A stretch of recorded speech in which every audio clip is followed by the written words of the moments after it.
Assalamualaikum warahmatullahi wabarakatuh. Kami dari kelompok 2 akan mempresentasikan hasil dari diskusi kami mengenai teori belajar kognitif anak usia dini. Berikut adalah penjelasannya.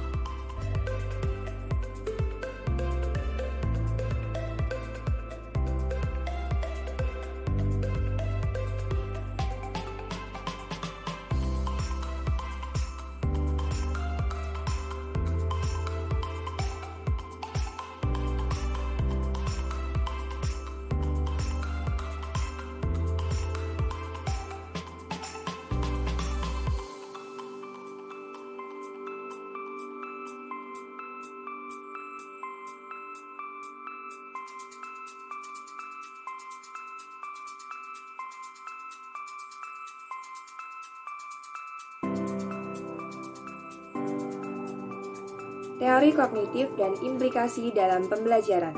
Secara bahasa, kognitif atau kogiter artinya berpikir.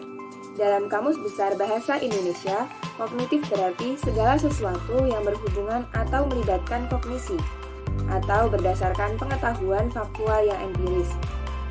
Dalam istilah pendidikan, kognitif didefinisikan sebagai satu teori di antara teori-teori belajar yang memahami bahwa belajar merupakan pengorganisasian aspek-aspek kognitif dan persepsi untuk memperoleh pemahaman.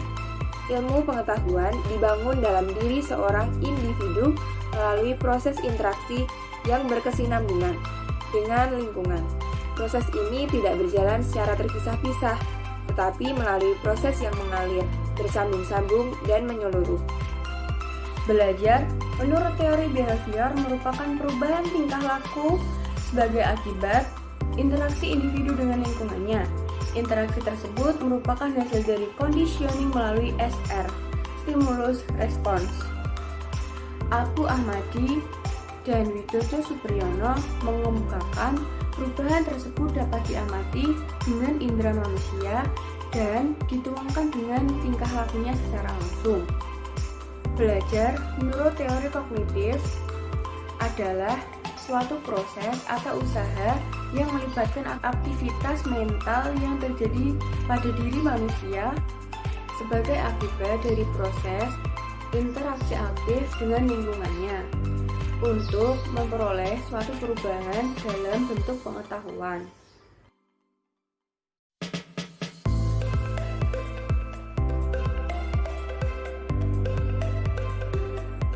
Teori belajar menurut Piaget. Piaget mengemukakan bahwa perkembangan kognitif memiliki peran yang sangat penting dalam proses belajar. Perkembangan kognitif pada dasarnya merupakan proses mental. Proses mental tersebut pada hakikatnya merupakan perkembangan kemampuan penalaran logis.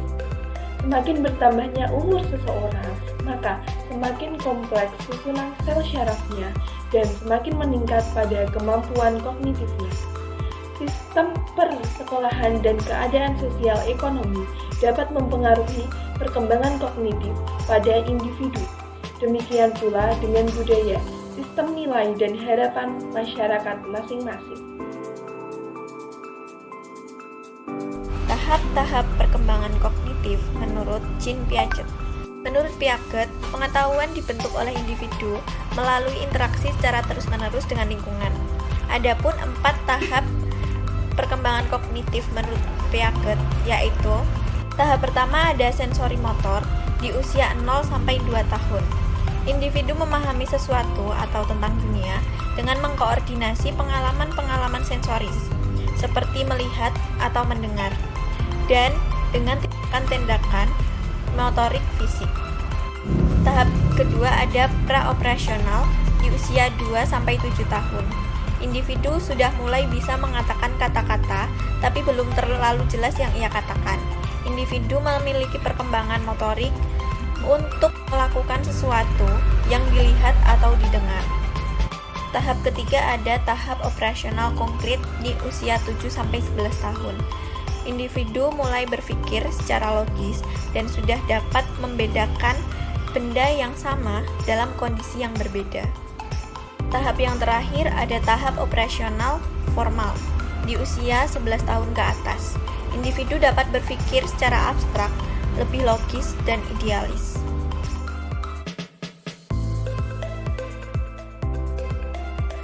Pembahasan selanjutnya yaitu mengimplikasikan teori kognitif Piaget dalam suatu proses pembelajaran. Ada dua bentuk implikasinya, yakni yang pertama, individu dapat mengembangkan pengetahuannya sendiri.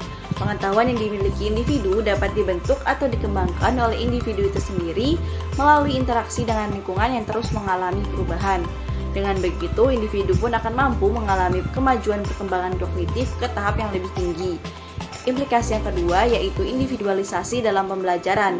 Perlakuan terhadap individu harus didasari atau disesuaikan dengan tingkat perkembangan kognitif setiap individu dalam proses pembelajaran. Karena seperti yang kita tahu, karakteristik pada setiap tahap perkembangan kognitif ialah berbeda-beda.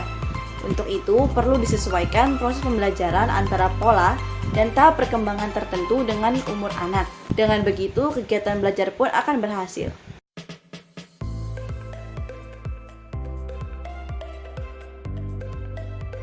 Materi tentang teori belajar menurut J.S. Brunner. Teori belajar ini menekankan bagaimana cara individu mengorganisasikan apa yang telah mereka pelajari, kemudian mereka kembangkan sendiri konsep, materi, dan contoh yang mereka juga dalam kehidupannya.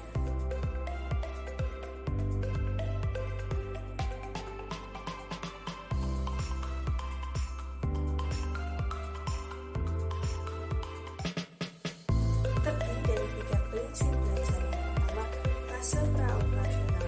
Pada fase ini dilalui individu pada usia 5-6 tahun dapat membedakan secara benar atau secara mendalam antara perasaan mereka dengan realitas di dunia luar. Yang kedua adalah fase operasi konkret. Itu biasanya anak sudah mulai belajar, namun melalui perumpamaan, gambaran, atau visualisasi. Lalu yang ketiga adalah fase operasi formal. Nah, ini anak sudah sanggup beroperasi berdasarkan kemungkinan hipotesis. Tahap-tahap proses belajar menurut J.S. Brunner. Yang pertama itu adalah proses memperoleh informasi baru. Itu biasanya didapatkan saat membaca atau mendengarkan guru membacakan materi. Lalu yang kedua, proses mentransformasikan informasi yang diterima. Itu seperti mengevaluasi, memahami, mencerna, menganalisis. Lalu yang terakhir adalah menguji dan mengevaluasi relevansi dan ketepatan pengetahuan.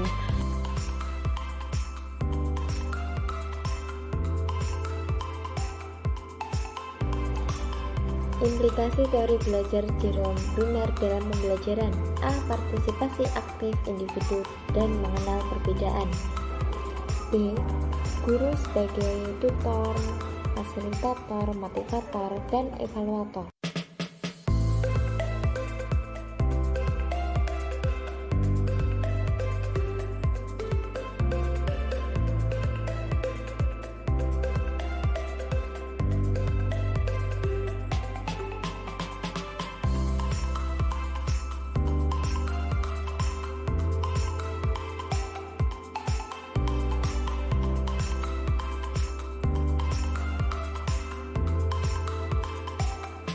Faktor-faktor dan syarat belajar menurut Ausubel.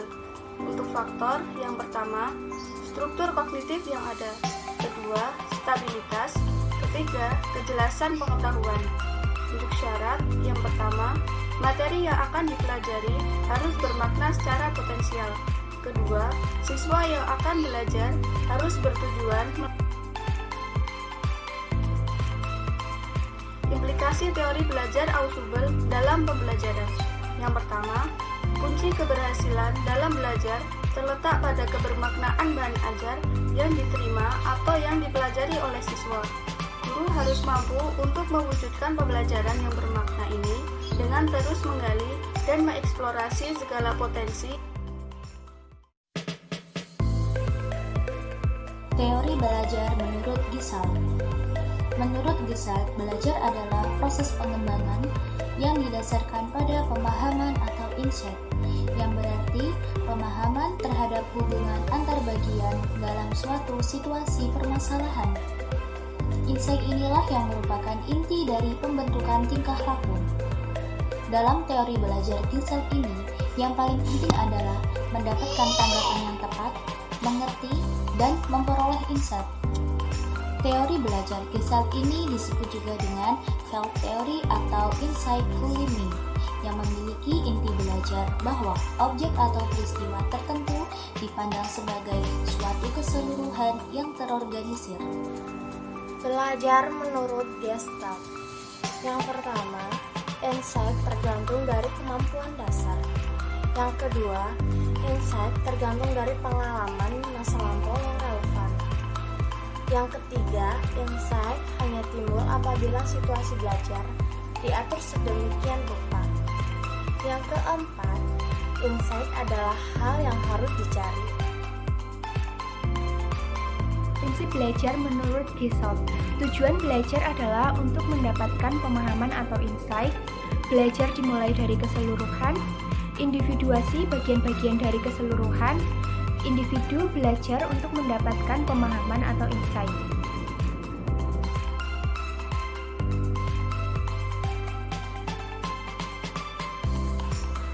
Implikasi teori Gestalt dalam pembelajaran.